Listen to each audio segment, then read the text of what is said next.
They told you he was dead. Of the beast. They are unstoppable. Serial killer's puzzle. They're probably already in your life.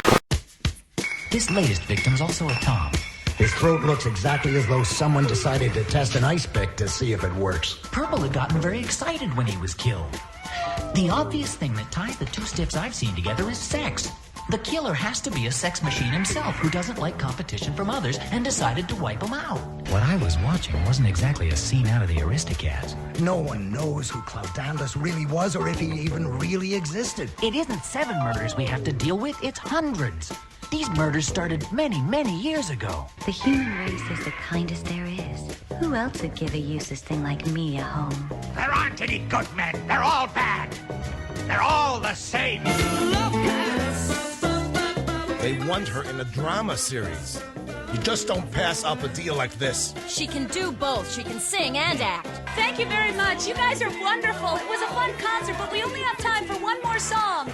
This is Mima's last performance with Chan.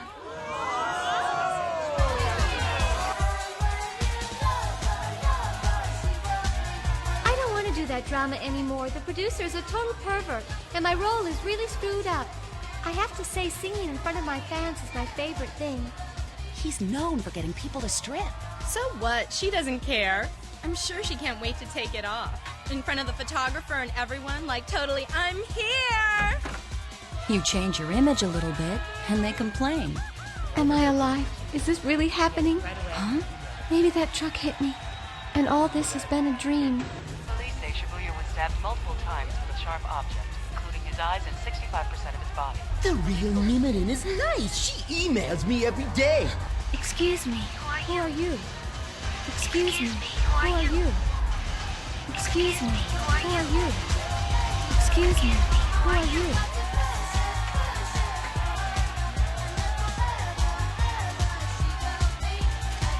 Hi, this is Lori Lafine, and we're on Hysteria Continues. And indeed you are. Welcome back to the Hysteria Continues. I believe this is episode... Oh, I don't actually know what episode this is. I forgot to write it down. It's 100 and something. 156, I believe. 156, 156? Maybe? Yes, well, thank you, Joseph. Yes, welcome back to the Hysteria Continues. And this time we have a double bill, an animated double bill. I think it's the first time... Is this the first animated film we've done?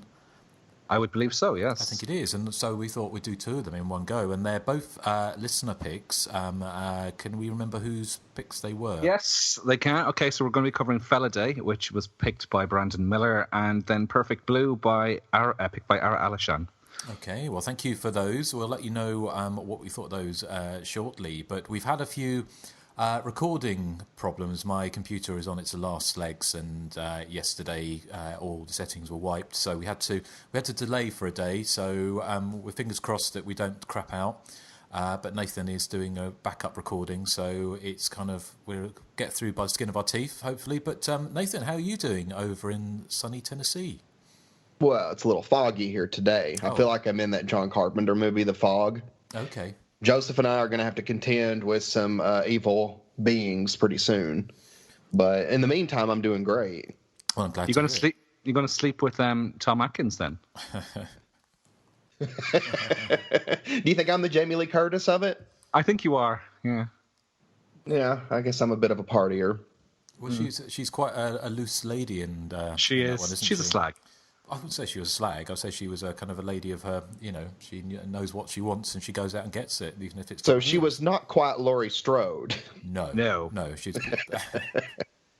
So, well, thank you, Nathan and Joseph. How are you doing? Is it foggy where you are? Yes, and also a bit rainy, which is my favorite type of weather. Well, that sounds absolutely delightful. And Erik, how about you? Am I foggy? Are you foggy? Are you rainy? Are you all damp? I'm not all damp now. I'm just in from work, actually. So, okay. And I'm dry. Okay. Well, this is all scintillating anyway. I'm sure you're. Yes. I'm sure you're excited that you've all tuned back into this here and continues and want to hear more of our weather talk. Maybe we should make that a regular segment. But before we get on to the double bill, let's have a little discussion about what we've been watching recently, because it's been not a massive break. We haven't recorded for maybe a couple of weeks, or is it a week? I can't remember. 2 weeks. 2 weeks. So, Erik, what have you been watching recently? Okay, well, I've actually finally seen something this year that wasn't related to the podcast. First of all, I finally got around to watching It, the 2017 version. Now, I was not too enthusiastic about this, if you recall, because I hated the 1990 TV movie miniseries. And also, everyone was comparing it to Stranger Things, which wasn't something I was crazy about. I thought Stranger Things was okay at best. So to my surprise, I actually really enjoyed it. Even though it is very like Stranger Things, it's a streamlined version which tells the same... Well, it tells more or less exactly the same story, to the point where I thought Stephen King should probably get his lawyers onto the creators of Stranger Things. But it tells it in only 2 hours as opposed to 11 or 12. I was actually quite surprised at how vicious some of the horror incident is, because all the reviews were stating it's kind of a safe horror for young adults, and it's poltergeist-like in its violence. But and this isn't a spoiler. In the first 5 minutes, you see a child getting its arm ripped off and killed, basically, which is not something you would see even in a lot of 18s rated movies. So yeah, the one downside for me is a lot of the characters are kind of eye-rollingly cliched. One of them is, her one defining characteristic is her father's abusing her at home, and another one who's constantly sick, and another one who has a stutter, and they seem slightly one-dimensional. So the characters suffer the same sort of traits, I suppose, in The Mist, which I found a little grating. But here in It, I actually really liked it. As many people are saying, it's kind of like The Goonies or Stand By Me with a horror twist built into it. So yeah, a thumbs up for me. I actually was really surprised how much I enjoyed it in the end. Cool. So did you enjoy it in your end, did you say? Oh, Justin. Dragging the tone down. Well, thank you. And we're recording this on a Sunday as well. I know, it's the Lord's Day. I do apologise. So you are so sacrilegious, Justin. Yeah. That's my Gothic past for you, my Catholic past. So, yeah. No, well, thank you, Erik. I think we discussed. Does anyone want to chime in on it? I love the It. I thought it was really good. Dude, have you seen it yet, Justin? Yeah, I saw it at the cinema. Okay. So yeah, I enjoyed it. I thought it was great. I mean, I loved the book. And how close was it to the book? I know the book is much denser, and it goes on for about 1,000 pages or something. It was close, apart from the book, which was set in the 1950s rather than the 1980s, because obviously it was written in I think it came out in the 80s, or was it early 90s? I think it's 80s, wasn't it? The book has a lot more disturbing stuff in it. There's bits in it that I thought that they didn't do in the miniseries, but I thought they might do in this one, but they left out some of the more... I'm glad.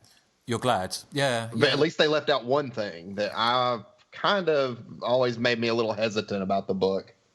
But it was kind of it was quite there was some stuff in the book that was pretty much darker than the film. So I think that. So, but yeah, I thought it was great. I mean, it was interesting. I'd be interested to see how they work it with the second one, because the second part of the book is, I think, the stuff with the kids was always the more enjoyable of the two parts. So, yes. and the same with the miniseries, it was the second part wasn't as good as the first. So it'll be a challenge for them to get it right and make it to improve on that. So yeah. Well, thank you. Is anything else, Erik? Okay, just two quick Blu-rays that I got. I got the Scream Factory version of Hell Night. So as we know, the movie's a lot of fun, and we've discussed it before. The one thing about the Blu-ray is that AV enthusiasts are going to probably be a bit disappointed at the transfer. They have a disclaimer at the start saying they're using the best possible source they could, and it's an old 35mm print, so it has scratches and blemishes here and there, but then it has to dip into a standard definition source for some short sequences in the middle. So, I mean, if you're an absolute nerd about your audiovisual quality, it probably isn't the Blu-ray for you. I thought it was great. I mean, there's some brilliant extras on it as well. They interview practically all the main actors. Linda Blair is looking not the best. I think she's had some botched plastic surgery by the looks of it. I mean, I love Linda Blair, so I hate having to say something negative about her, but she looks weird in the interview. Vincent Van Patten and Suki Goodwin are in there. They look fantastic. They've aged really well. I mean, they have aged, obviously, 37 years now. So yeah, great extras. Just if you're really nerdy about picture quality, just beware that it's not the best. The other one I got, which is the complete opposite in terms of picture quality, is Hysteria.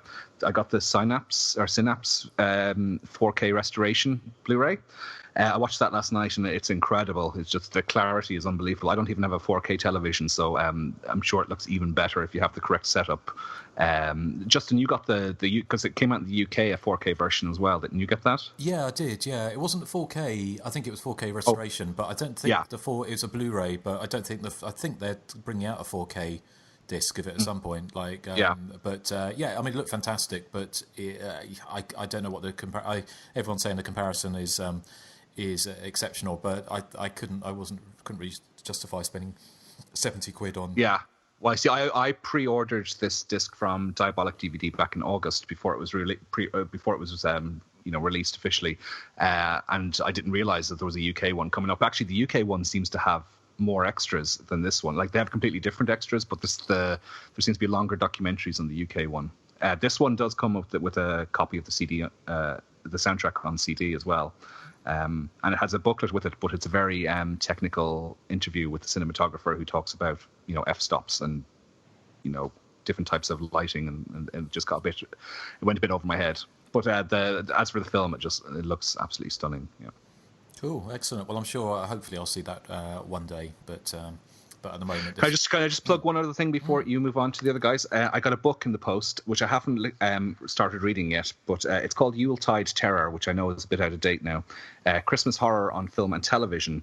It's sort of a compendium piece. It's got different writers discussing films like Black Christmas, Silent Night, Deadly Night, Christmas Evil.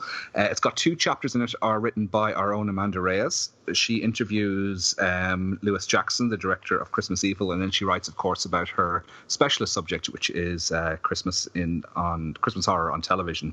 And then there's also contributions by Stephen Thrower, Kim Newman, Michael Gingold, ex Fangoria. So it looks really, really good. So it's called Yuletide Terror. I know plugging it in late January isn't probably the best time, but I only got it in the post a week or 2 ago. So. Cool, excellent. Well, thank you very much, Erik. Joseph, are you good to talk? Yes, I am. Well, what have you been watching? And tell us what you've been watching. Yeah. Okay, I will. Nathan's bottom. No, I saw a movie called Tragedy Girls, which is basically about these 2 high school students who are, I guess you'd call them podcasters, and they're a little obsessed with serial killers and horror films. And basically what they're trying to do is create a killing spree and get fame through their podcast.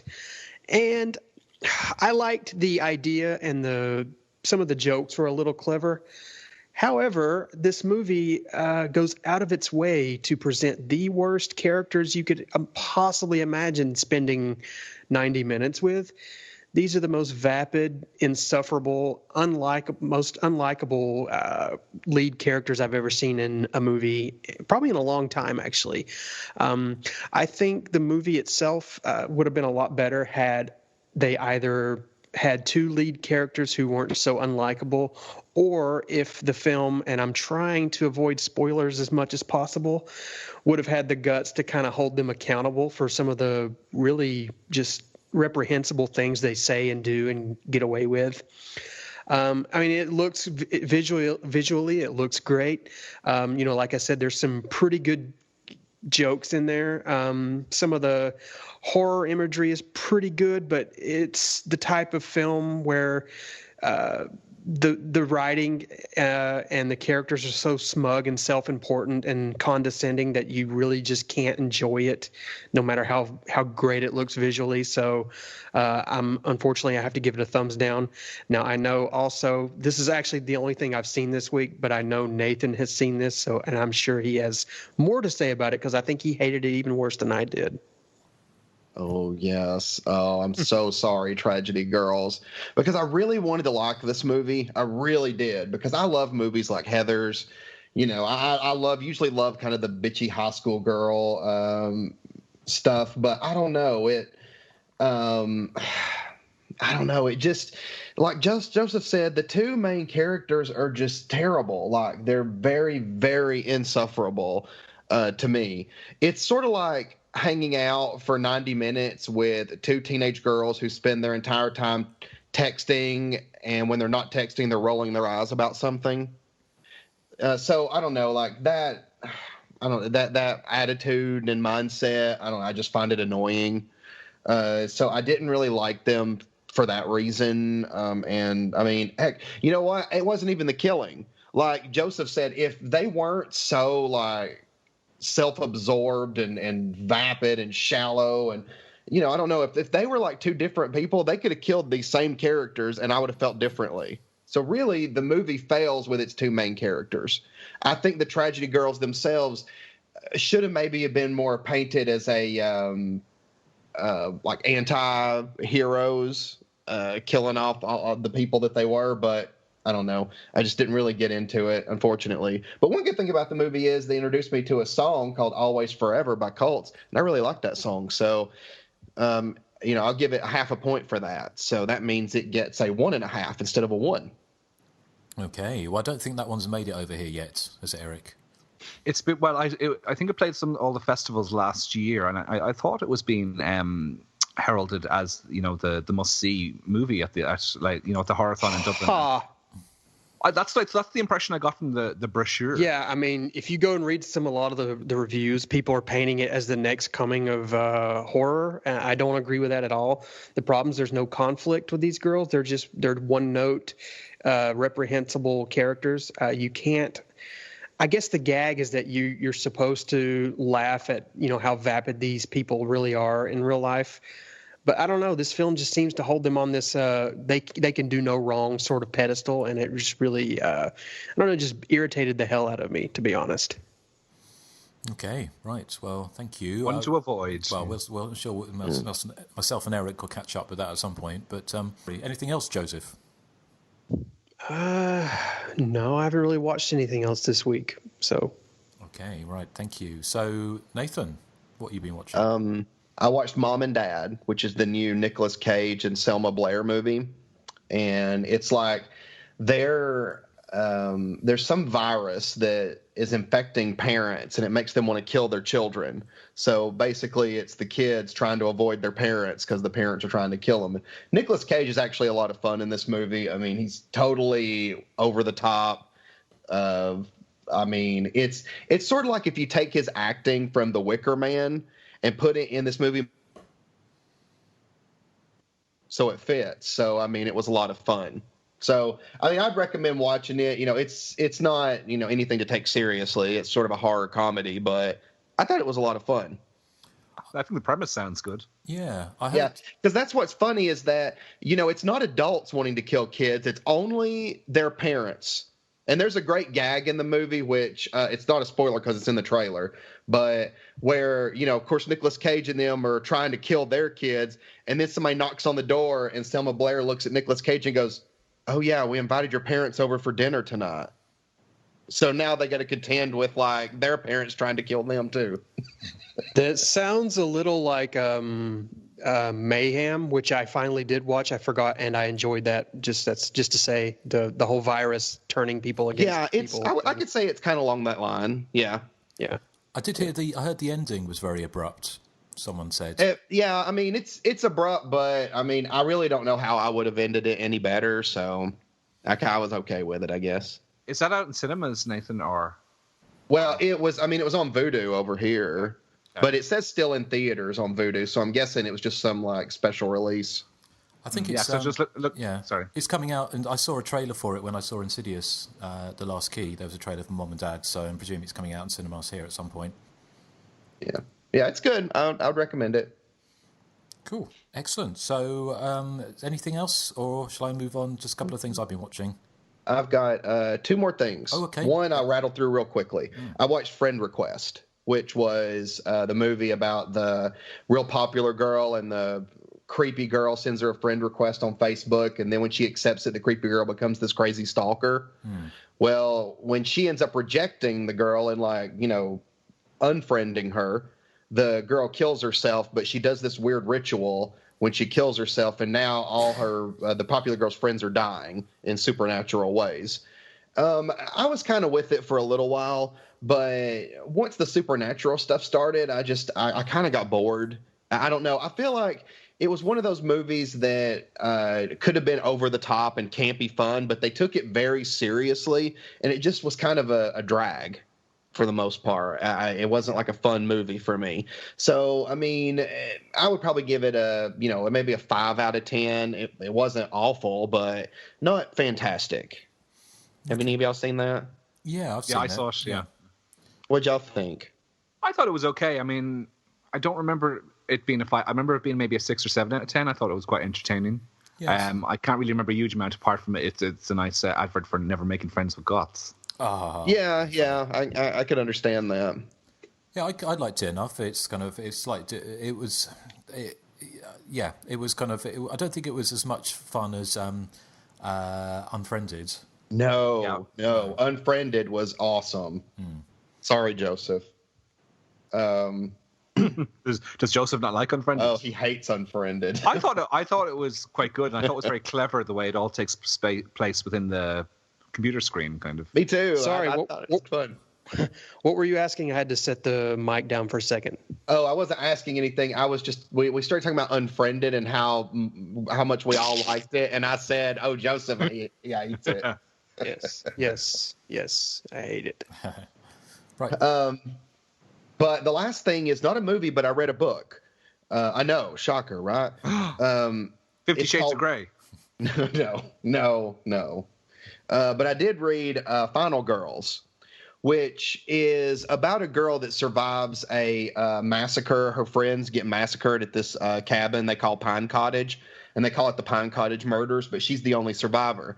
Well, the point of the book is sort of that there's other 2 girls that have survived similar massacres. One survived like a sorority house massacre, and the other one was working the night shift at a place called the Nightlight Inn, and this guy wearing like a Jason Voorhees from Friday the 13th 2, like potato sack over his head, was killing people with power tools, and she survived that. So, like, the book is sort of like the after the massacre, but it's sort of a murder mystery. And I was disappointed, to be honest, with this book because it was like I wanted more slasher, and this does not focus on slashers at all. Like, the one girl's massacre, the main girl, we get like a little bit about her massacre, but the other 2, we get like a paragraph, and that's it. So it's very, very light on anything slasher. And unfortunately, it feels like the first half of the book is all about her running a baking blog. And I'm like, okay, this is like very boring. I'm like, something needs to be happening in this book. So, I don't know. I mean, then they throw in this crazy twist that's out of left field, and it kind of feels like a cheat because there is absolutely zero indication that this would have happened, and so it's I don't know. It feels very rushed and sloppy and not recommended for anybody that likes slashers, I'm afraid. I mean, I'd probably give it a 5 out of 10 because there were a few things I liked about it, but ultimately, yeah. Okay. Who wrote that? Was that Riley Sager? Okay. Is the name on it, but that's a pseudonym. Okay. Yeah, because I read another book, but I can't remember, Final Girl or Final Girls, a few years ago, which I didn't get on with. So I wonder if that was the same one, but it's obviously not. But no, thank you, Nathan. I'll just rattle through a few things. One thing I just, as an aside, did you ever watch any of the Dragula, Nathan? The series. I watched the first episode, and I want to keep watching it, but it took me forever to find it. But it's on Amazon Prime. Yeah, well, I've just finished season 2, and it's much more polished season 2. But there's an episode where they go out to the woods and they all film a slasher murder. So they're all kind of slasher movie victims. But it's not done as well as it could have been. I didn't think it was kind of they're basically being offed by like a sexy hitchhiker. So it's still good fun. It's still very silly and entertaining. So if you've got like if you want a very twisted RuPaul's Drag Race, then that's kind of the show for you. So, but yeah, that's on Amazon Prime. The other thing I saw on Amazon Prime was I finally saw it. I've never seen it before, and I saw someone mention it was Fright Night Part 2. You've never seen it, no? No, I've never seen it. I love Fright Night, the first one. I remember seeing coverage of Fright Night Part 2 in Fangoria way back in the day. But I think it got a very limited release. It was never released on DVD, I don't think, in this country, or I'm not even sure if it came out on video here, actually. So yeah, I watched that, and it's on a high definition sort of transfer on Amazon Prime at the moment. So I watched it, and it was good. It was good fun. I hadn't seen the original for years, so it kind of suffers a little bit from that late 80s itis sometimes, kind of like a little bit too much kind of dry ice and neon and big hair and stuff, all the stuff that I know Erik and Nathan love, but sometimes I find I kind of prefer. I do still kind of mostly prefer my action, early 80s slasher action, but obviously this isn't a slasher movie. But it's good fun. I enjoyed it. The thing that I was reading up about, I didn't realise, was that there's a great anecdote. Well, sort of the Menendez brothers murders. Do you remember that back in the 80s, where the two brothers murdered their parents? Killed the parents. Yeah. Well, Sam and somebody, I can't remember. That's right. And I think it's either Tom Holland or who had directed, I think, and Roddy McDowall had dinner with one of the Menendez, the father who got killed, and they had a really bad dinner. They said it didn't go very well at all. And talking about the movie, they didn't say what was said. And then that night, the murders happened.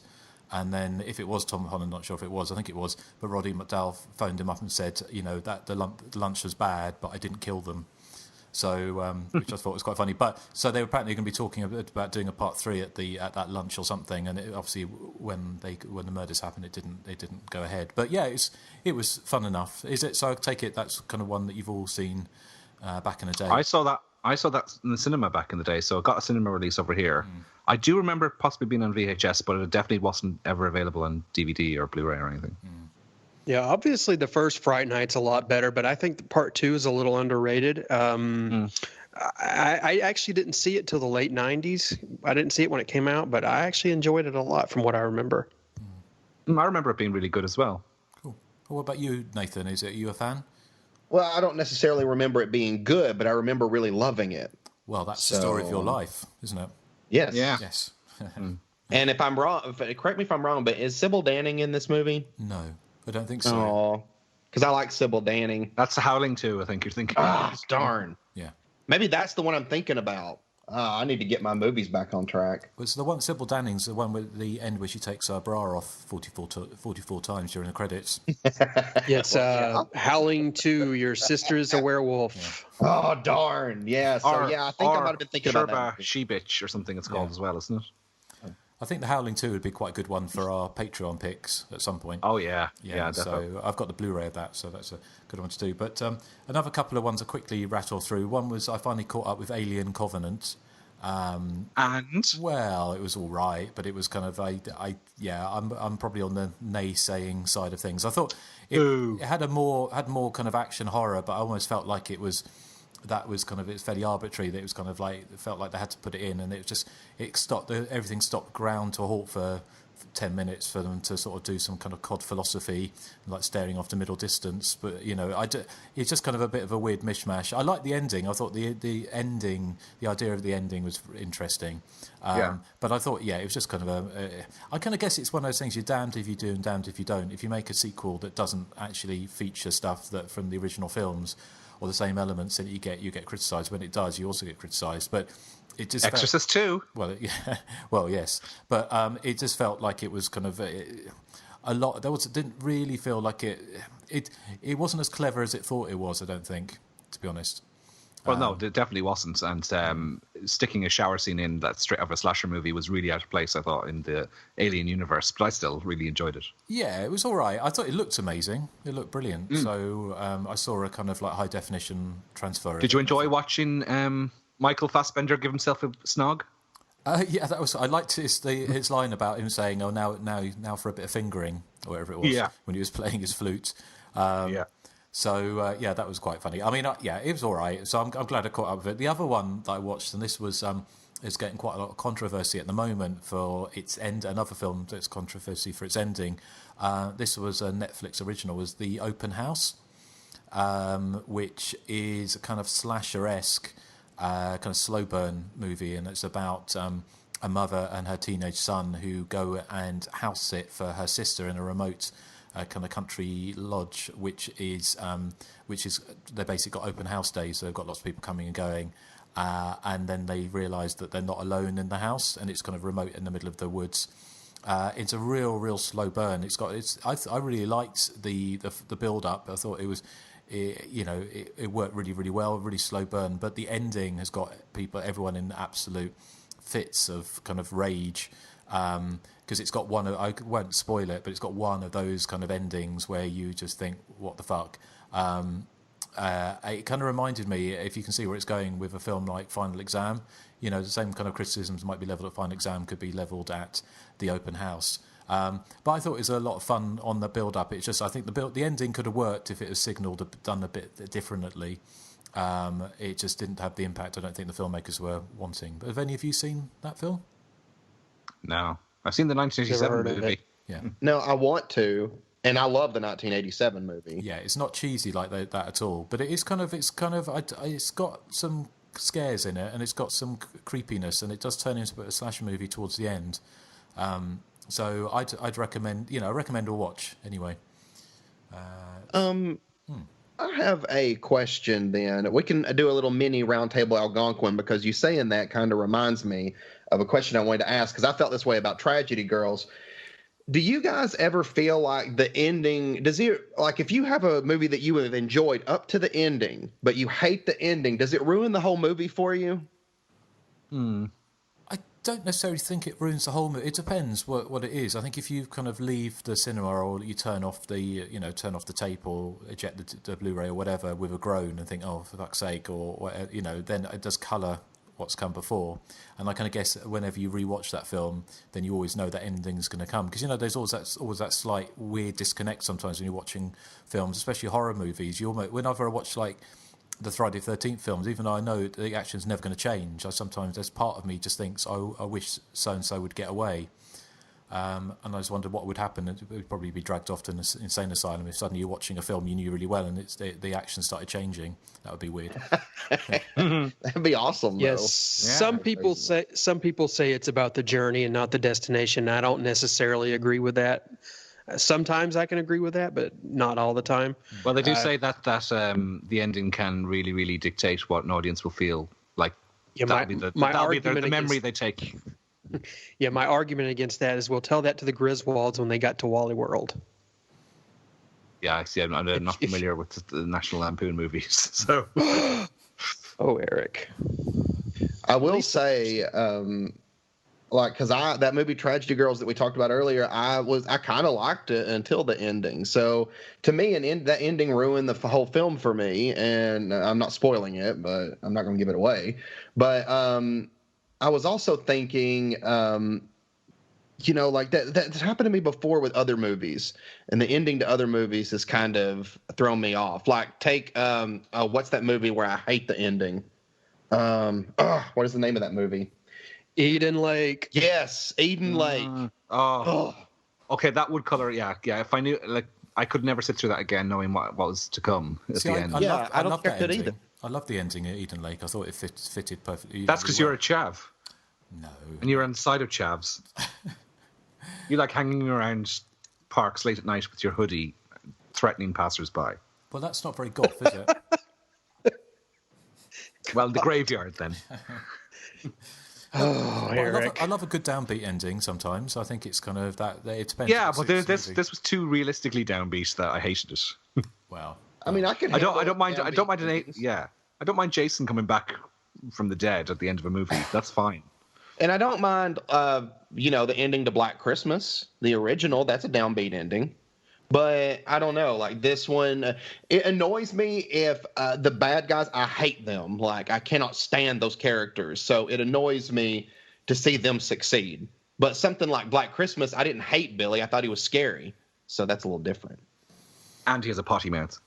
He does have a very awful vocabulary. It was sort of like talking to Justin. It is, kind of. What do you fucking mean? I'm disgusting now. It's outrageous. Anyway, shall we move on? Yes, that was a fun question. Because we've got two films to get through. So which one would you like to go first? We'll go for Felidae first, please. And you're going to bring us back in, aren't you, Eric? I am going to bring you back in. So, well, in lieu of a trailer for Felidae in English language... Hello, good pun. We're going to bring back an old friend. So Eric will bring us back in just after this. Oh, what's this? It's a cat flushing toilet song. Let's look at this. Let's see what this is about. He's a cat. Flushing the toilet, he's a cat.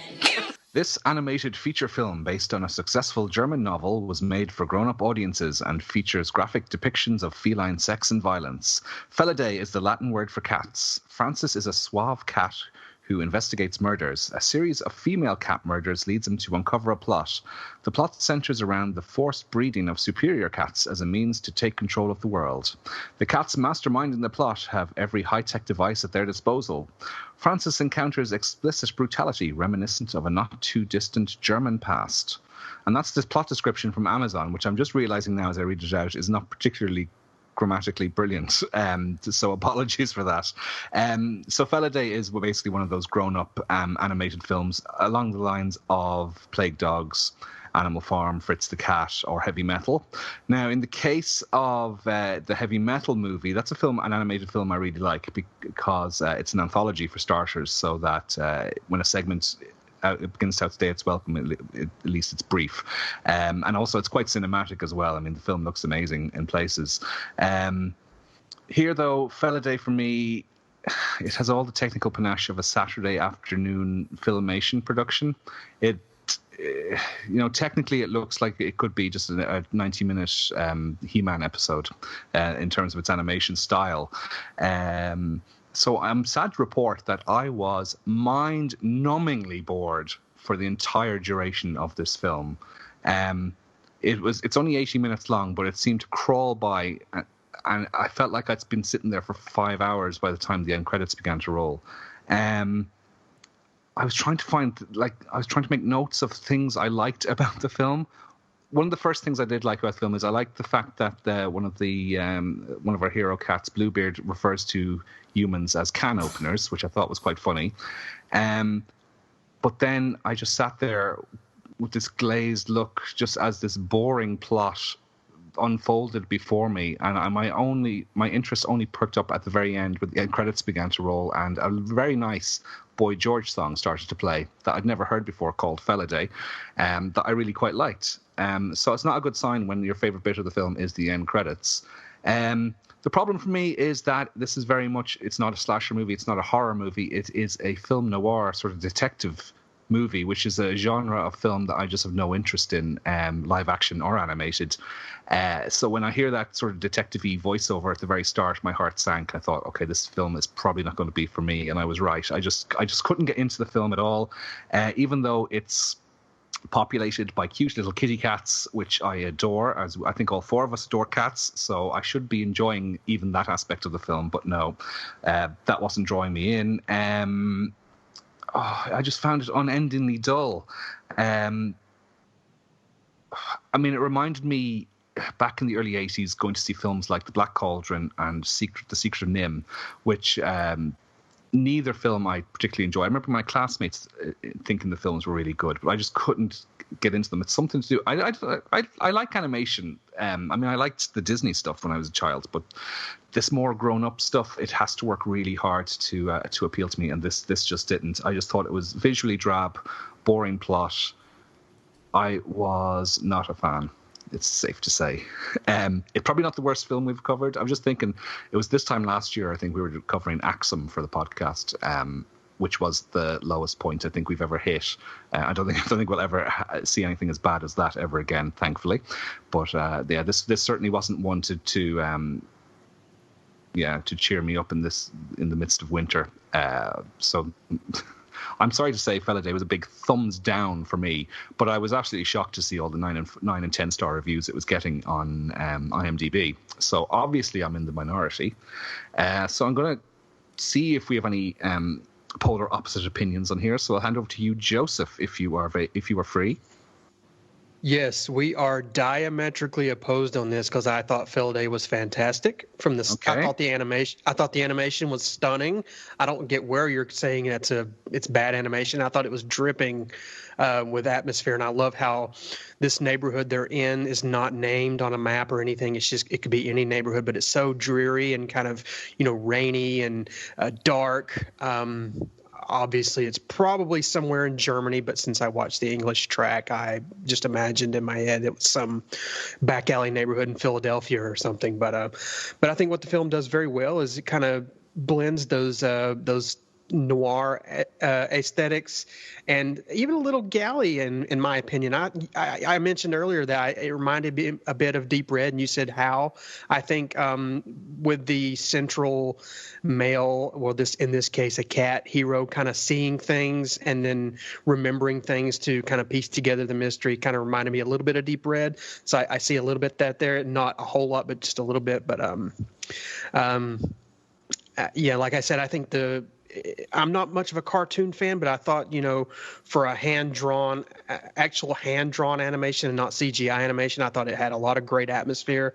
I mean, I could also imagine the Fallout had this received a U.S. theatrical release, because the poster, basically kind of suggests a child-friendly sort of feline adventure, only it's more along the lines of tantalizing the adult viewer with some pretty graphic sequences of cat violence, sex, blood, guts, and some pretty coarse language. It's definitely not a Five Goes West to entertain the kiddies. It's while it's certainly a surreal experience, it does kind of wallow in a few animation cliches, like obscuring the faces of the human counterparts and basically leaving them completely oblivious to the world in which these cats basically inhabit. And in turn, I think the human element are I like that human element are casually referred to, as you said, by the cats as nothing more than can openers. So there's like this familiar divide between humans and the other species, which in this case is cats. That's kind of familiar, that I actually liked. Though I think this film and films that kind of follow that formula, they do kind of cheat a little bit in letting the non-human subjects converse and even physically act and react in a humanistic manner. Obviously, these cats speak English, or, if you're listening to the English track, they talk like humans. So, but I don't imagine it would be, it's fun hearing meow, meow, meow as the constant source of dialogue, while you're reading subtitles. So you kind of have to forgive the film for that cliche. But the lead cat, Francis, I thought he was pretty likable in sort of a Jake Gittes from Chinatown sort of way. Though I found the Bluebeard a little more compelling. He's voiced in the U.S. version by Michael Madsen. His kind of gruff sidekick character I actually liked. I don't know. I found this as kind of a weird adventure away from typical flesh and blood real life slasher films we tend to cover. And like I said, I'm not much into animation, and I kind of hesitate to actually call this a slasher at all, although I suppose I could see some elements here and there. I'm actually kind of glad it was chosen, because it's kind of unusual, off the beaten path, a change of pace, and I liked it a lot. So thumbs way up for me. I don't think there's ever been such a diametrically opposed view on our podcast before. Maybe between Nathan and the rest of us, but yeah, usually you and I. I've had very different opinions from you guys. Yeah. I just remembered one other thing I did like about the film was that there's some of the nightmare sequences were quite good. There's one with a faceless man, and one where this guy is puppeteering dead cats like marionettes, which was quite nightmarish looking. And I suppose I admire the spoiler alert, the idea of this Hitler-like elder cat who's trying to make this master race or breed this master race of cats. But yeah, I still stand by my opinion that it's mind-numbingly dull throughout. Nathan, what's your opinion? Well, I was watching Felidae, and I thought, we've got to be getting close to the ending by now. And then I looked at my watch, and I'd only been watching it for about 35 minutes. So that should probably give you an indication that I'm on Eric's side on this one. I really admire Joseph's enthusiasm for the film, and I really wish that I shared that. But unfortunately for me, I just don't think it's my kind of movie. I think that's the problem because, like Erik said, it does get very good reviews. So I mean, there's definitely a crowd for this movie, but I just don't think it's me. I like Erik, thought that it was just really dull, plodding. The mystery itself didn't really interest me all that much, and then they would introduce a character that I really liked. I really liked the cat Felicity, so I didn't like what ended up happening regarding Felicity, even though I should have expected it, to be honest. But I don't know. It's tough to say because I pretty much feel like I'm repeating what Erik said. I mean, it didn't grab me. It didn't capture me. I watched it more than once, trying to pick out more, maybe find some more things I like about it. Like you guys said, it's clever that they call the humans can openers. I thought that was really funny. It was really cute, but ultimately, I don't know. The movie itself just dragged. I don't know. Like I felt like I'd been watching it forever by the time it went off. It just felt like such a long time had passed, and really the movie's not that long. In reality, it's a short film, but it just doesn't feel that way. I'm sorry that I couldn't have enjoyed it. I'm sorry that I couldn't have enjoyed it more, but I'm learning. It's just not my thing, I should say. So, unfortunately, thumbs down.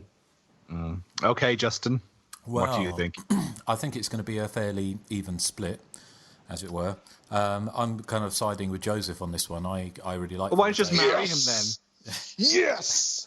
I love you, Joseph. Joseph has a boyfriend, and his name's Justin. I really liked it. I think it's very different. It's not a slasher movie, but it's kind of like, as Joseph says, it has some kind of elements.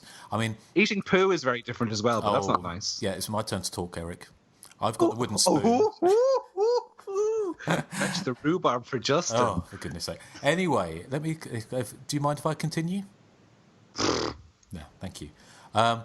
So I kind of like I like the fact that it's kind of it's quite subversive. I mean, obviously the idea, it's not the first time, or probably certainly not the last time, there's been an animated movie that deals with kind of adult themes, but I thought it was kind of cleverly subversive because it's this idea of like the secret life of cats when they put cameras on cats and they go outside and see what they do, whereas it's almost like a kind of a very dark Peanuts cartoon where the adults are kind of off screen for most of the time and they don't really, they're very just like the real life of cats, that the adults humans are kind of slightly secondary to what else is going on in their lives. I like the parallel, the kind of dark subject matter.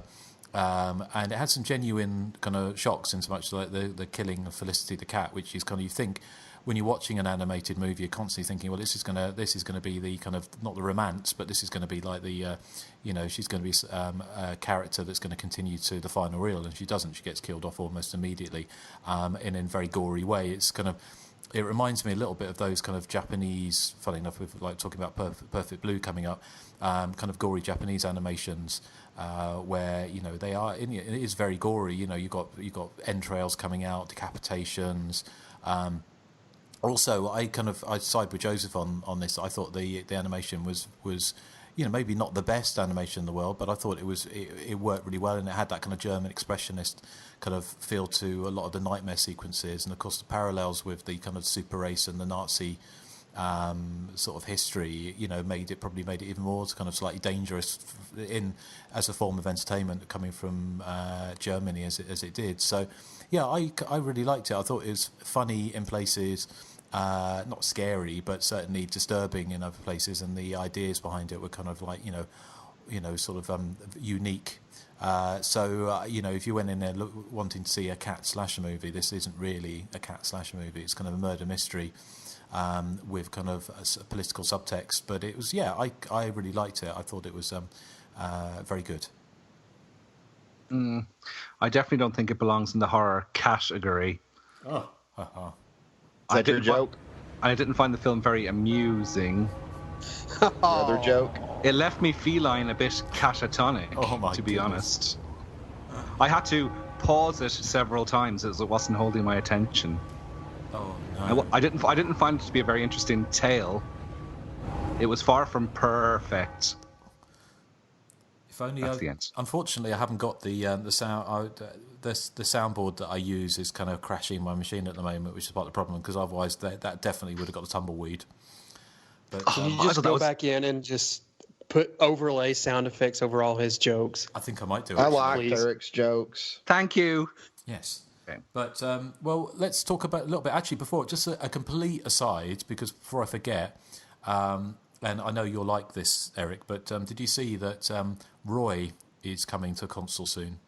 Yes, on Tuesday. Yes. And we're going to get Pinehurst as a playground as well. Yes. This is for the Friday the 13th game. Yeah. Yes. Yeah, apparently they also put in a dance pack because one of the characters does the Violet dance in the trailer for that. So I saw that, yeah. Yeah, so that should be fun. So, Eric, well I'll see you next Tuesday. I've just as another aside on the Friday the 13th game, I finally just unlocked final chapter Jason, and he's awesome. Some of the kills he can do are incredible. I have a quick question for you guys. They're playing the game. I'm not a game player. I would have to buy like a whole system and the game to play it. Is it worth that much money? Is the Friday the 13th game like really good? No, it probably isn't worth that much money, I wouldn't say. No. Okay. If that's all you're buying the console for. But you probably would get a console fairly cheap second hand. If you can get a cheapish console second hand, then I think it would probably be worth it. I mean, I play it more than anything else. It's just kind of mindless fun, which is what the films are like. It is, and I tend to play it offline more because, apart from being no good at playing it online, people would abandon games halfway through, and so have you found that on PlayStation? Yeah, and also you get people trying to kill you, the other counsellors start hacking at you and stuff. It's kind of it becomes really annoying. Yeah. Have you found any tapes yet? No, I can't find the tapes at all. I found a tape and I was like, "What the fuck? Oh my god, it's a tape!" And then I thought I must have, in my amazement, forgot to actually pick it up because I couldn't find it when I looked in the thing. Anyway, that was just as an aside. So back to Felidae. Yeah. So back to Felidae. Background. Okay, I don't have a huge amount. Does anyone else want to go first? Nathan. I have a few. Yeah, Nathan. Okay, Joseph. Oh no, Nathan. Do you have any background? No. There we go. That's what I wanted to hear. Joseph. Yes. Obviously, this is the version I watched, an uncredited English version of the film. Was produced and was intended to be released in English-speaking regions, e.g., United Kingdom, United States, etc., from 1995 to 1997. But the only region it saw an official release in was Australia, under distribution by Rockvale Film Partners Limited, I think. It is available, however, on YouTube and was released on VHS in Thailand. In that English dubbed version, Francis is voiced by Carrie Elways. Bluebeard is voiced by Michael Madsen. Joker is voiced by Christopher Plummer. And Pascal is voiced by Sir John Hurt, to name a few sources behind the U.S. dub. It's certainly an interesting pedigree of actors they got there. Tumbleweed. Felidae was the most expensive animated film produced in Germany to date, reportedly costing 10 million marks. The characters were designed by Paul Bolger, who also served as a head animator for the film from Dagda Film Limited in Dublin. Armin Melkonian was the film's layout designer and a head animator from the studio Azadart in Toronto. The film was mainly animated by TFC Trick Company in Hamburg, from which Hayo Freitag notably animated the Mendel sequence. Some of the animation was framed out to other studios, including Animation Studio Ludwig in Hamburg, Uli Meyer Animation in London, Natterjack Animation in Vancouver, from which Stephen Evangelatos was the head animator. Mediasoft in Hamburg, Premiere Films in London, from which John Carlson was the head animator. Wow, that's certainly a lot of animators here. A-Film APS in Copenhagen, from which Michael Hegner was the head animator, and Hanshin Corporation in Seoul, Korea, from which Shinmok Choi was the head animator. And that's all the background info I have on it. Cool, thank you. Justin, do you have any more? Not really, apart from it was based on a 1989 novel of the same name. Yeah. That's well, and apparently there's been 8 books in the series of Felidae novels so far. Was there? Yeah. So the 10 million mark budget that Joseph was mentioning, that converts to about $6 million in, was it 1994 money? So it was a fairly decent budget. I just have one other thing really to add, and that's Swiss actor Mario Adorf was one of the principal voice artists in the German version. He can be seen in lots of Italian movies, particularly in lots of crimis, Politcheskis, as they're called in Dublin. That's it. And Giallo, like What Have They Done to Your Daughters and Short Night of the Glass Dolls. Just let people know that it's available in full on YouTube, the English dub, which is where we found it. Because has it been released on DVD and Blu-ray anywhere in the English dub? Not to my knowledge. Yeah, the version on YouTube is pretty. I watched that, and it's pretty good. It's it's really good. It almost makes you think it's an official upload. Yeah, but I'm not sure if it is. But yeah, that's all the information I have on it as well. Yeah. Okay, well, that was Felidae, so we're going to go straight into... Boo to Felidae, I never want to see you again. Shoo, pussy. I would be glad to watch Felidae again, and I'm not much into animation. Well, you can do that. You can snuggle up to Justin when you do that, and me and Nathan will go out partying and do cool stuff when you're doing that. We'll go watch Friday the 13th movies. Yeah. Eric, you are the Cool World of the podcast. Is that a good thing or a bad thing? I've never seen Cool World. Go watch Cool World and you'll know the answer. Well, you're the Cool as Ice of the podcast, starring Vanilla Ice. Yeah, that's because people drop the zeros and get with this hero.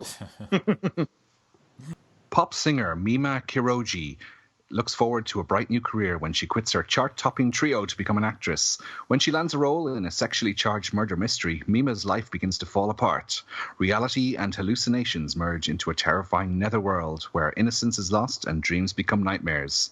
Quickly descending into a dangerous state of paranoid delusions, Mima discovers internet sites describing every intimate detail of her life. Helpless and afraid, she watches as her associates are threatened and killed by a mysterious stalker.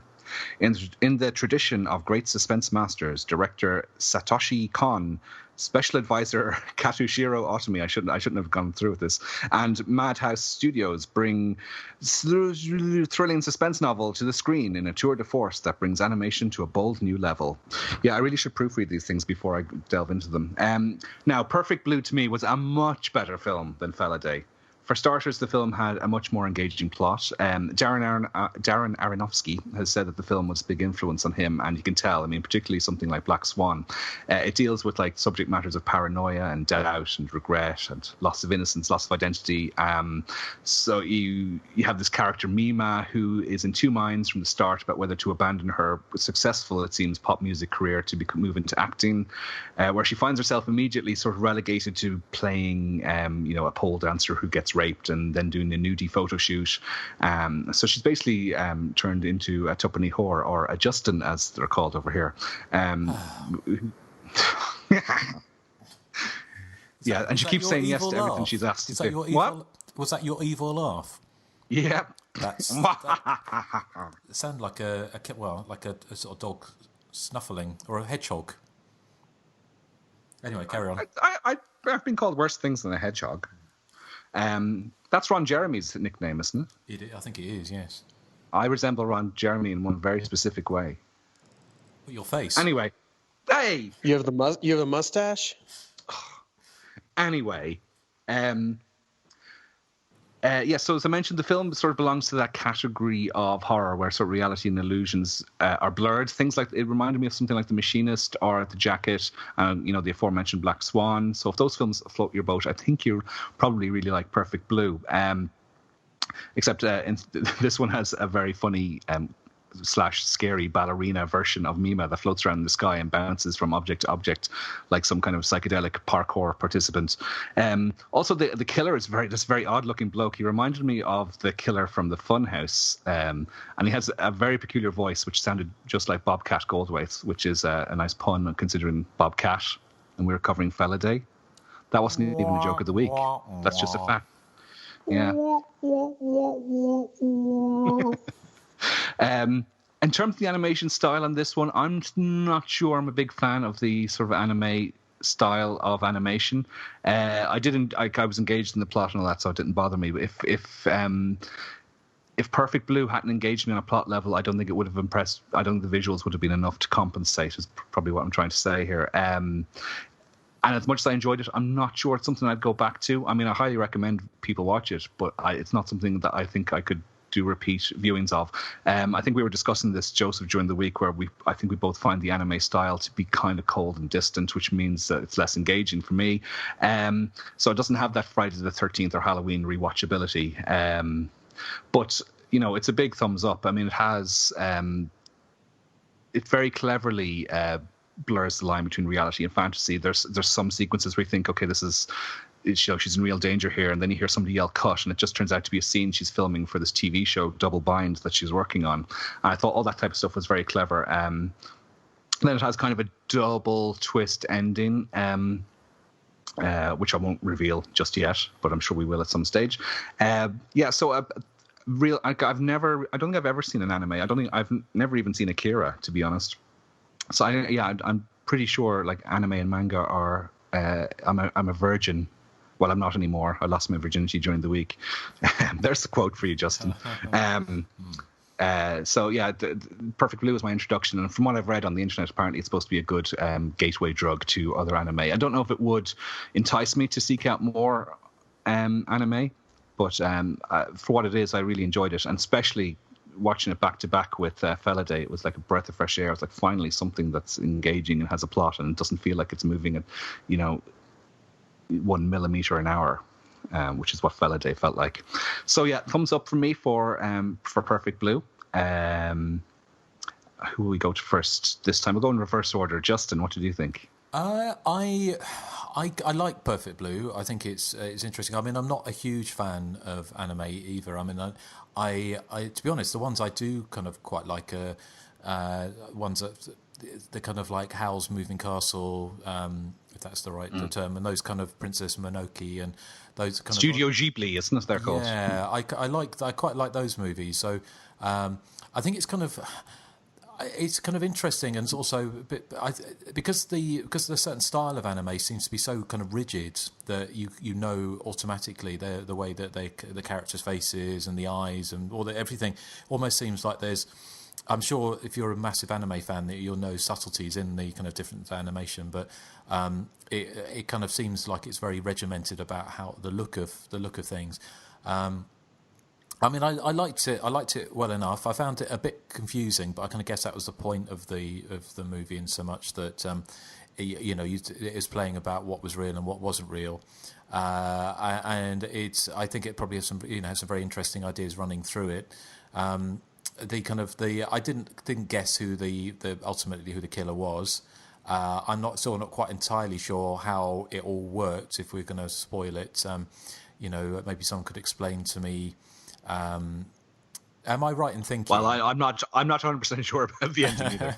Am I right in thinking that is that she was kind of basically was driven a bit mad, but her fat friend was pretending to be her to drive her mad? Is that right? And because there was really a killer, wasn't it? What? You're fat shaming an anime character. Yeah, how dare you? She's big boned. Okay, the big it's bone, glandular. Okay, but her big bone friend. Because there was a killer, and then was the killer actually real? That's what I don't know. I mean, it does leave a lot of things open for interpretation, which I suppose is why I find it more engaging than Felidae. It's just that it made you think a lot more like, who is this? Are they real? Is that real? Did that really happen? Because there is a sequence halfway through where she's hit by a truck and it moves into Vanilla Sky type territory for a while. Yeah, so I wasn't sure if it was actually anyone died in it at all, but apart from her, but her friend was kind of jealous of her and thought she was her. Anyway, it's confusing. Not that's necessarily a bad thing. It's kind of you wouldn't go into expecting a straight ahead murder mystery or kind of. I mean, there are kind of slasher murders in here again, which sort of sets it apart in the same way as Felidae. You've got these kind of very gory set pieces, which is kind of atypical for animation. So yeah, I sort of liked it. I'm just trying to think what else there was kind of thing. I thought there was interesting, the kind of like nods. There was like some of the music seemed to be quite Argento-esque. Not the Japanese pop though. No, I'm assuming you mean. No. Sort of, I thought the thing I thought was interesting because the animation was like it's like every other anime I've seen, that kind of style and visually, it didn't feel that dated until they started talking about the World Wide Web, and there's a sequence in there where her friend, who I think turns out to be the killer, is telling her how to go online, and so that really dated it in interesting. Do you know what I will say in its defense though is that it did a realistic portrayal of the web, whereas if you look at something like The Net with Sandra Bullock, it's a very unrealistic depiction of the internet in the 90s. Yes, yeah, no, that was kind of interesting. I thought there's a lot in there of the kind of whole idea of also the idea of you've got like the in Japanese, that kind of pop culture of the kind of, from what I've read about the kind of young girls who are in the pop bands and they're kind of washed up by the time they're 20. As far as kind of like the culturally. So for her to then leave her pop career, because it's interesting because they weren't actually a big pop group, were they? They didn't have chart success or anything until she left, and then they started getting chart success. But she ends up on a TV show where she's raped in a club, which is kind of, again, it's kind of strange soap opera.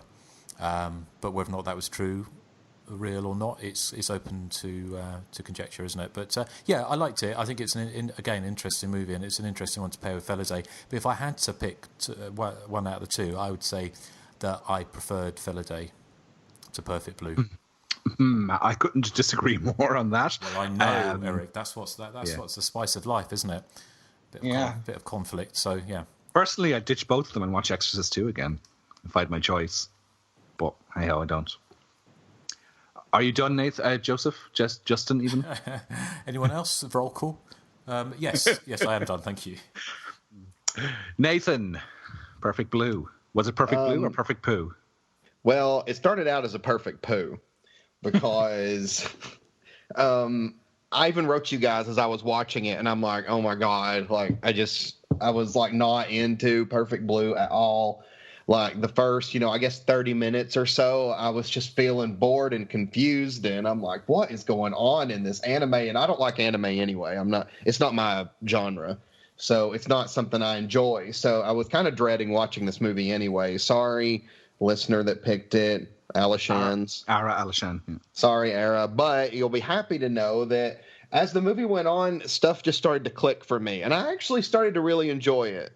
And, I know, as Erik was saying earlier, like when you see the imposter Mima and she's doing this crazy parkour looking stuff, it's kind of comical, but to me it was very creepy looking, especially at the end, during the end chase where the killer's got this like big smile on her face as she's like gliding down towards Mima, who's trying to get away. I thought that stuff was very creepy, and the music was really good too. For that scene, I thought it was actually one of my favorite chase scenes that I've seen in a really long time.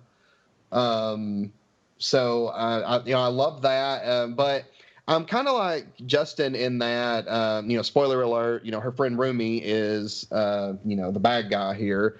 And, she is, big boned. So I'm thinking, is she really jumping parkour style down all these things to get to Mima? Because I don't know if I buy that. But I don't think so. No, I think it's imagined. But there's a scene that I really liked where she's running and like the one vision is kind of gliding, but in the window next to her you see Rumi like running and like sweating and all that. I thought that was a really good scene too. The death scenes are pretty brutal. The pizza scene, that death was very brutal actually. Yes. So that one kind of took me by surprise when I saw that. So I have to say with Perfect Blue, I really ended up liking it a lot. So I would probably give it maybe like a 7 out of 10. It's probably not one I would rewatch a lot because, it's a one watcher for me, but I'm really glad I did watch it. And I guess it's no surprise that if we're picking our favorite between the two, then I would go with Perfect Blue. But like Erik, if I was given option of, say, watching Nail Gun Massacre or Don't Go in the Woods or Pieces, then I'm picking one of those. but that's just because that's my taste in movies. Yeah. So I like venturing out, though. So I'm kind of glad we covered these anyway. We're so on the same wavelength this week, which is creepily weird. Oh, unusual, unsettling. Yeah. Before Joseph, you know it, Eric, you're going to love Crazy Fat Ethel too. I can feel it. Do you know what? I prefer to watch Crazy Fat Ethel too, and what was the one about the fishing? Bloodhook. I'd watch all of those again on a loop and Tara Jenkiller than sit through Felidae again. You really hated that movie. Yeah, I didn't hate it as much as Axum though. No, do you know what? I did. I'm probably overstating it here, and you know that, but it just I was so bored watching it. It's not a bad film. It's just I found it really boring. Anyway, back to Perfect Blue. Joseph. Yeah, I'm going to have to side with Justin here. I much preferred Felidae to Perfect Blue. Now, I think Perfect Blue is fairly rousing, but I think it gets a little too bogged down in its very, very many attempts to kind of blur the line between fantasy and reality. I mean, there's only so many characters who are allowed to have that hoary old dissociative identity disorder before it kind of starts to become a question of whether or not the viewer, him or herself, suffers from it and trying to keep track of everyone on screen and their mental malaise. I did get a kick out of some of the whacked out dialogue. The most, I think the funniest being, no one likes a pop star with a tarnished reputation, which may have probably been true then, but it's certainly not true now in the age where we kind of look at failure like a fascinating car or a train wreck. Visually, Perfect Blue kind of, I'm not an anime person, so I really can't say if it's the same as all anime, but it kind of hits the usual Japanimation things I've seen before. It has some really lush still photography or hand-drawn stuff, but the movements are just so choppy and it's just not my style. And this is someone who's not really an animation fan, so no real surprise there. I mean, it's all pretty bloody and violent enough for a cartoon, and it does kind of tick off some very slasher-esque, beats. Particularly the fabulous chase sequence that Nathan mentioned toward the end of the film. But overall, I don't think I enjoyed Perfect Blue as much as everyone else out there on the internet who seemed to give it glowing reviews. I think the whole thing is goofy enough to warrant at least one watch, but it's ultimately just so cold and sterile. And yeah, I found that Felidae had a real heartbeat to it, and this film just kind of felt passionless. I just didn't care about any of the characters here, frankly. So it's a mixed bag for me. I'd say thumbs marginally up, but just marginally, if I'm honest. Because I felt the complete opposite of with Felidae. I felt Felidae had no heart for me, and which is weird because all you have to do is throw some talking cats into a film and I'll already be engaged and be feeling something for them. But like when Felicity was killed in Felidae, I didn't give a shit, basically. But I mean, I didn't care about anyone in Perfect Blue either. But I just thought it was there was more interesting stuff going on in it. Big split this week. Big messy split. I do agree that the anime style of animation doesn't do a lot for me. It did remind me of we had a series here called Battle of the Planets in the 80s. I think it was called G-Force Elsewhere. That was early example, I suppose, of anime. It was a 30-minute TV show, and the animation was very much the same as this. It's choppy and people's mouths move sort of in, they're not exactly realistic movements to sync with the dialogue, but I just found it a much more engaging movie. As I said, is a one-time watch, and Nathan said as much as he enjoyed it as well, a one-time watch. Yeah, I'll be going back to my regular slashers after this. I definitely will not be watching Perfect Blue ever again, if I'm honest. But Felidae, I actually enjoyed it enough to actually watch it again in the future. That's yikes. Wow. I got to say, if I, for both of them, it's probably not shocking, but I probably wouldn't watch either one again. But I might watch the chase scene in Perfect Blue again because I really liked it. So it might be something that I might just watch the chase scene again. So I'll admit that part. So. Cool. Okay. Excellent. We move on to some background for. Yeah, definitely. Nathan, what background do you have? Do you have background? Perfect Blue was animated. Oh. The pop group in it was named Cham, and I don't know what that means. Neither do I. Yeah. Is it What if like a it's rude? Japanese word? I don't know. This is Mima's last performance with Cham. That's my impression of Cham. And if you love her, love her. Did you like the music? Did we all love the Cham song? I did like the music, actually. It was awesome. I'd buy their single. Justin? But otherwise, no. Well, a little bit of trivia I did have was like, because Cham was based on, it was kind of, they were like a group that without much chart success. I heard it was based on Toya's career. Oh, well, Toya had lots of top 10 hits, I'll have you know. I know, I was only joking, Eric. Well, not lots, but about 3. She had 3 top 10 hits. Yeah, it's more than Susie. Susie had 1. No, she had more than 1. She had 1. It was a cover version. No, which Hong Kong Garden was top 10. Are you sure? Pretty sure.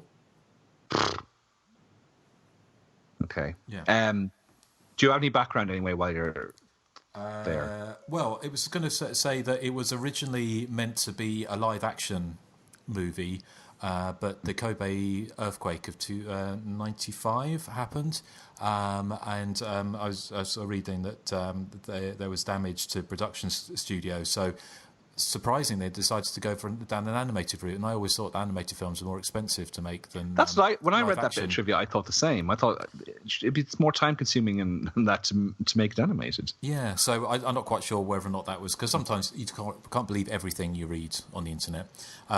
It apparently did get a live action remake or based in 2002, but I think it's based on the source material was that they changed it quite a lot for this version, and apparently 2002 live action remake or adaptation was much more in line with the original source material. So I've not seen that, so I don't know.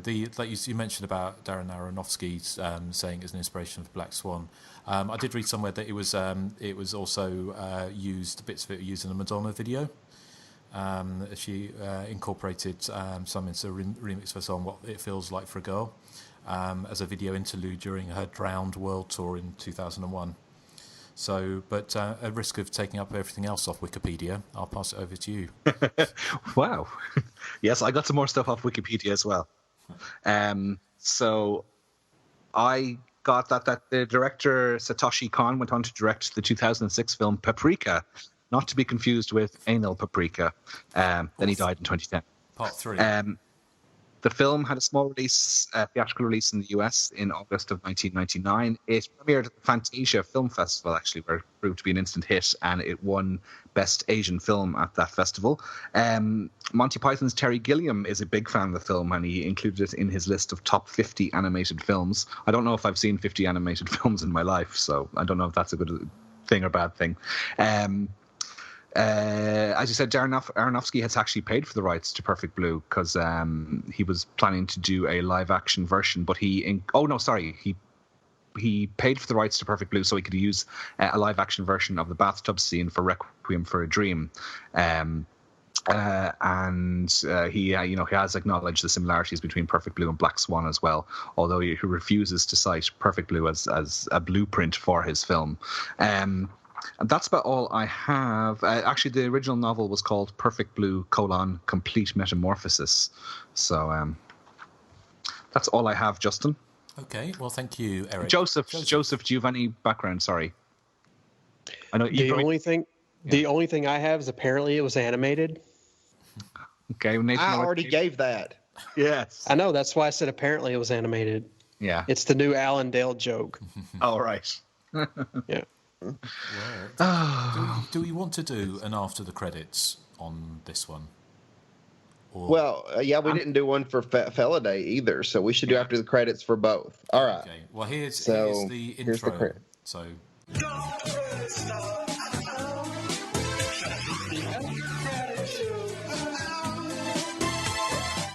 So, after the credits, Nathan, I just need to go and turn on the light. It's very exciting because it's getting dark here. But do you want to start? And I'll be back in 1 second. Yes. I say that at the end of Felidae, the cats live happily ever after. So that movie's wrapped up. And I say at the end of Perfect Blue, at one point, Rumi broke out of the asylum and came back after her, and they had a part 2. But I think Mima got away again. So, I think that part 2 was a rehash of part 1. So that's my idea. Okay, well, my after the credits for Perfect Blue is that Mima launches a successful solo pop career. She realizes that acting isn't going to earn her much plaudits. But she becomes really saucy, like Madonna. She becomes really naughty and sings songs about, dirty things you do in bedrooms and stuff. And she becomes a big hit worldwide. And then, as you say, Rumi escapes from the asylum, resulting in Perfect Blue 2, which is set in the MTV studios, where Mima is doing a unplugged concert. Yeah, I would watch it. In just her bra and pants.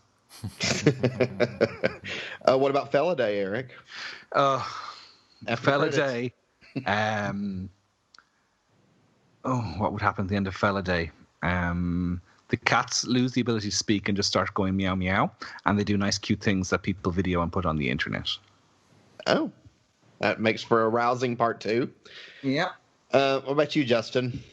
I think in Felidae that Francis, after all of the horrors that he's witnessed and the fact that he's uncovered this terrible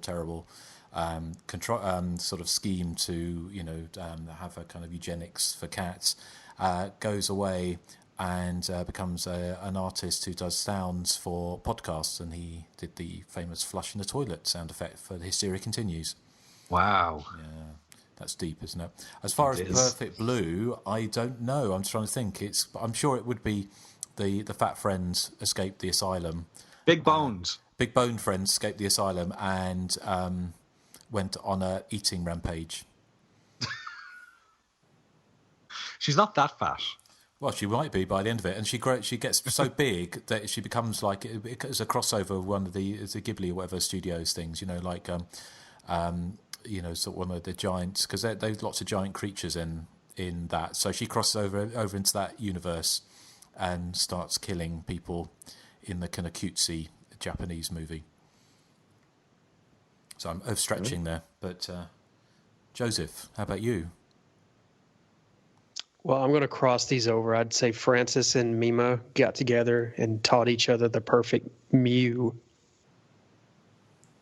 Tumbleweed. Oh my goodness. Well, talking. Suck my asshole, Erik. Well, let's see if Erik could do any better. Yes. I can. Oh, yes. Yeah. Erik. Okay. Well, here is Eric's. It's my joke of the week. It's so fantastic. What is Francis the Cat's favorite anime? You might think it's Perfect Blue, but actually he prefers a nice meowsicle. A meowsicle. I like the like twist. La La Land. Yeah, see, there's a twist. There's a twist. His joke had a twist, guys. Yeah, it did have a twist. Thank you, Nathan. I do apologise for not having the sound effects you sent over, Joseph, but I might.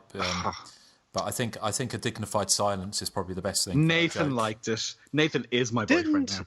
Didn't the Big Bopper do that song, The Twist? Am I remembering right? Chubby Checker. Because I don't know if Chubby Checker died in a plane crash, but your joke was about on par with of a plane crash. So that's Buddy Holly, wasn't it? Well, yeah, one of those was with Buddy Holly. Yeah.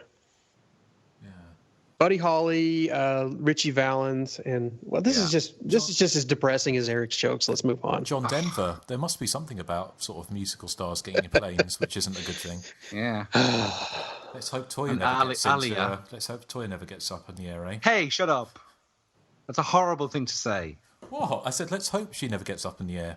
Yeah. You mean like you want it to happen? I could tell. I'm reading between the lines. Oh, Erik. Okay, well, let's move on, shall we? I have some feedback. Okay, yes, good. Feedback. Go on, then. Okay, sorry. This is from Declan Gallagher, and Declan actually sent this in a few weeks ago, and I forgot to read it in the last podcast. He said, "Hey guys, thanks for another great episode. It's always great to hear from Amanda. I have two really quick things. First, Erik asked if the Tracy Savage intro was new, and he called her Debbie Savage. Erik must not remember around this time last year when the clip was brand new, and Justin kept compulsively calling her Debbie Savage. Tracy, Tracy, Tracy, Tracy! Erik intoned memorably, at least to me. So I do apologize, Justin. I was accusing you of saying Debbie Savage, and then I went and said it myself. Oh, Erik. I know. Anyway, Declan goes on to say, also, when Amanda brought up Get Out and asked if any of you had seen it, everyone was conspicuously silent. I feel like I heard Nathan saw it, but have the rest of you guys not seen it? I don't remember it from recently seen either. I'd be interested to hear what you guys think. As always, thanks for everything you guys do. Declan Gallagher. Well, Declan, funny you should mention. I think we did briefly mention what we thought, and we have been talking about it during the week. But I think it's safe to say all four of us enjoyed Get Out, but not as much as the critics did. I personally thought, I saw it well. It opened here a couple of months after it opened in the States, so the hype had built up by then. And I remember being kind of underwhelmed, whilst still enjoying the movie to a degree. I'm still a bit baffled by its Oscar nominations this week. I think 3 of the main categories it's got nominated in. I know that we all feel, well, certainly myself and Joseph do, that it resembles a 2005 film very closely, which in itself mightn't have been wholly original. I'm not sure. But yeah, I think it's, for me, it would be maybe a 7 out of 10 movie, but I don't get the hype about it, to be honest. Well, I would agree. I think it's okay as a trashy horror film. I think the reason why it got so many nominations this year is because it has that kind of racially charged element to it, which I liked in the film. But as Erik said, it really, really reminded me almost as a carbon copy of what's that movie called? The Skeleton Key with Kate. What's her name? Kate Hudson. Kate Hudson. Yeah. Goldie Hawn's daughter, yeah. And is it John Hurt? No, not John Hurt. Is it Ian McKellen? One of those guys. It may be John Hurt. I can't remember. Hurt, but, in Skeleton. Is it? It's basically note for note the same movie, in my opinion. Yeah. But yeah, I think because of the subject matter, Get Out getting probably the more attention than Skeleton Key was going. Skeleton Key was a very low key release. Yeah, and I'm okay with them recognizing the sort of the racially charged stuff, but I think the film should actually be judged on its own merits rather than what it's doing I guess you'd say, the betterment of a specific race of people. I don't know. It feels kind of dishonest to me in a way. Yeah, I think we mentioned actually when Amanda was on that, certainly myself and Nathan did, that of the Blumhouse releases in 2017, we preferred Happy Death Day. We thought it was a more complete movie. Was the visit a Blumhouse film? Yeah, I think that was 2016 though. That was a good movie as well. I like that. I know that was M. Night Shyamalan, but I don't know if it was Blumhouse or not. But I really liked that one, and I liked Happy Death Day, a lot more than Get Out. I thought they were just kind of both equally silly and enjoyable, whereas Get Out almost feels like it almost feels like, hey, I am a trashy horror film, but I'm better than being a trashy horror film. Sort of, yeah. Well, I think we kind of talked about. I haven't got anything else to add to, I think, what we mentioned last week. So, as Erik forgot to read out poor Declan's. Sorry, Declan. Then I think we covered it. Unless Nathan has anything he wanted to add. No, I mean, I got a feedback. Okay, well, do you want to go into that then? Yeah. Okay. It says, "Greetings, gentlemen. Life events have unfortunately put me behind on your podcast, but my faithful underlings have done a fine job keeping me updated on the latest goings on. Amanda being on the latest episode will definitely warrant a listen, however. That being said, I have a question for the four of you. If you had to choose a slasher villain, well-known or not, to be pursued by, who would it be and why? And on top of that, what would you say your chances of survival against them would be? Your resident, supervillain, the Hobgoblin." Thank you, Hobgoblin. And in answer to your question, I think if I had to pick a slasher villain, it would probably be Angela Baker in Sleepaway Camp 2 and 3, because I feel like I could, be nice enough not to get killed. So, I think that's probably be my choice. I think I'd go for someone I know I could get away from. So I'd pick someone like the geriatric killer in Movie House Massacre or something. Yeah. Fine choice. Justin? I would, yes, somebody you could outrun. I imagine like Crazy Fat Ethel would be quite easy to outrun. How dare you? God, Justin is just fat shaming everyone today. Oh. My phone just started playing "Staying Alive" by the Bee Gees all of a sudden, and there was no apps open on my phone. Really? So, sorry if you heard a little snippet of it there. I did. I didn't know what that was. Sorry, it just out of nowhere I started playing It opened a radio app on my phone, but it didn't appear to be open, and I couldn't close it. But yeah, sorry about that. We have to pay Bee Gees royalties now. So who would you pick, Eric? I was thinking maybe Mrs. Voorhees, because you see, I think her success in the original Friday the 13th is the element of surprise. Nobody knew she was around. Whereas if I'm aware she's there, I can easily outrun her, even in my condition. Also, her heavy Aran sweater would weigh her down surely as well. Especially whereas I'd be just in my Speedos. Especially if she's decapitated as well. It's quite easy to outrun. Well, yeah. But, which is so I think that we could avoid all the killers that all four of us picked. Yeah, I think so. But no, good question, Hobgoblin. Thank you very much. Have you got anything, Joseph? Or I've got a long one here. All I have here is the Facebook stuff, but you go ahead. Okay, well, if I read this out, and then, yes, we'll do the Facebook for Perfect Blue and Felidae coming up. But this one is from Ara Alashan, and he says, "Hello, gentlemen. It's been a while since I wrote in, and I felt compelled to let you know that I am all caught up on your Patreon exclusive episodes, and I'm eagerly awaiting the next entry, as Erik is. As much as I love a solid slasher, it's nice to venture outside of the subgenre from time to time. And we'll be talking a little bit more about Patreon picks, what's coming up after this. But speaking of venturing outside of the slasher subgenre, I've been on a bit of a sci-fi horror bender as of late. Last night I watched a fun low-budget flick from 1985 called The Falling, aka Alien Predators. I assumed there weren't any podcast episodes on such an obscure title, so I decided to give another listen to your Alien and Predator episodes and notice a few amusing tidbits that I felt compelled to pass along. These episodes were both recorded in June of their respective years, Predator in 2013 and Alien in 2015. Both episodes unsurprisingly sparked a bit of a debate as to whether the movies were actually slashers. Both episodes found Joseph defending the great Arnold Schwarzenegger's acting ability or screen presence, as he mentioned Maggie in his recently seen on the Alien episode. And last, but certainly not least, both episodes featured Nathan announcing that he had brought home a new puppy, Axel, and then later Boomer. Jesus Christ, what am I doing? This is why I have cases piling on my desk. Well, back to work I go. Keep up the great work, guys. Your pal from the City of Angels, Ara Alashan. And it says, P.S. Is Nathan contractually obligated to adopt another puppy when you gents get around to Predator 2? So, Nathan, are you going to be getting another puppy anytime soon? Oh, no, these two are enough. I couldn't. Ooh, I actually wouldn't mind picking Predator 2 for Patreon. Okay. I love Predator 2. Yep, me too. Well, thank you, Ara. That was, it was good. Always good to hear from you and your brother. And talking of Patreon, we would, I'll play how to get in touch with the show, and then we'll talk about what's coming up next on the Patreon pick.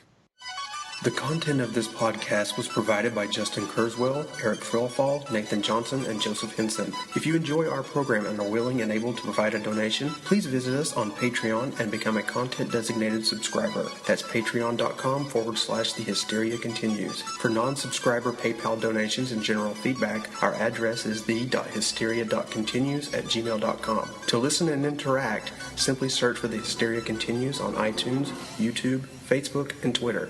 Susie versus Toya forever. So yeah, thank you hugely to all of our Patreon supporters. I can't remember. I don't think we spoke last time. I think we were very close to the Demons 1 and 2 Drunkcast limit, to getting enough people to persuade us to. Obviously, I very rarely drink, and I only do it for charity or for a dare. So we will be recording the Drunkcast at some point next month, I believe, because we still have another Patreon pick to put out it would be January or February. Well, let's see. February is going to be Soul Survivor, and then March we'll get to the Demons and Demons 2 Drunk Cast. Yes, so Yay. hold on to your hats. We still got to, so we're going to build ourselves up to that. So that's to come. So thank you for the 100 and whatever it is now supporters on Patreon. You make us very happy. And you make us very drunk. Well, you will make us very drunk. Yes, so you'll be buying. I should also mention we have some pretty good ideas for giveaways and contests that are linked to Patreon. So if you want to be a part of that, you should subscribe. Indeed, yes. So we've got lots of exciting things planned, and we'll be doing Soul Survivor, which is the 1982, is it, movie? 83, I believe. Not the Wes Bentley movie from 2001, I think it was. No. So that's going to be coming up. If you're a Patreon supporter, you'll get notification of that fairly soon, although we haven't actually recorded it yet. That's coming up next for us. Yes, well, we've also got some feedback on the films we covered today. So, Joseph, do you want to give us some feedback? Yes, quite a few here. Sebastian Bokenkamp says, great, finally Felidae is coming. So excited. I recommended it to the podcast a couple of years ago in my slasher recommendations from Germany letter. Adolfo Maldonado says, Perfect Blue is a perfect pick for the Hysteria Continues. Gordon Jackson says, Felidae is excellent. Watch it now, then buy the soundtrack. Cat Killer on the Loose. Bruce Holchek says, great pairing, 2 animated galley from places you wouldn't expect. Ara Alishan says, I'll be honest, I was a bit nervous when I selected Perfect Blue as a listener pick, but am pleased to find out there are others who seem to love this surreal import from the land of the rising sun as much as I do. I can't say I know much about anime. In fact, I believe this may be the only entry in the genre that I've ever seen, but once I read about it, I had to track it down, and I'm so very glad I did. I can't praise this film enough. It's bizarre, it's bloody, and it's beautiful to behold. Honestly, it's as though Brian De Palma or Dario Argento went on a weekend bender in Tokyo, and Perfect Blue was the end result. I will leave it at that, as I believe the film speaks for itself. I am interested to hear what you gentlemen think, and am anxiously anticipating the next episode. Oh, and I almost forgot. I have to admit I had never heard of Felidae prior to seeing this posting, but immediately tracked down a legitimate DVD copy via Amazon Germany with an English audio option. So I guess that answers our earlier question. To my fellow listeners, if you are aware of any additional animated movies like these, or perhaps even similar to Watership Down or The Plague Dogs, please feel free to pass them along. Mark Borland says Perfect Blue is excellent. Heard a lot of strange things about Felidae. Stephen P. Tack says Perfect Blue is a great film. Lawrence Adams says interesting. Chris Thompson says that's random. Oh, wait. Sightseers, The Terminator, Rabid Grannies. Never mind. Kevin Lewis says, looks like I'm going to have to watch some cartoons now. And let's see. Murray Lothian says, Perfect Blue is one of my favorite films. Stunning, hypnotic, with some great violent scenes. Insanely catchy J-pop in it, too. And finally, our good friend Simon Logan says, anime, like Giallo in Italian cannibal movies, has a rhythm and cadence which takes a bit of getting used to. And whilst I now love Giallo, I've still never been able to get into anime in the same way. With that said, I checked this out and really enjoyed it. There were shades of David Lynch's Mulholland Drive and Darren Aronofsky's Black Swan, as well as Peter Strickland's Barbarian Sound Studio, with the shifting and mixing of realities. Perfect Blue actually seemed to take this concept a bit further by dragging the viewer into the confusion with multiple sequences, which are then revealed to be at least possibly moments from the TV series Mima is shooting.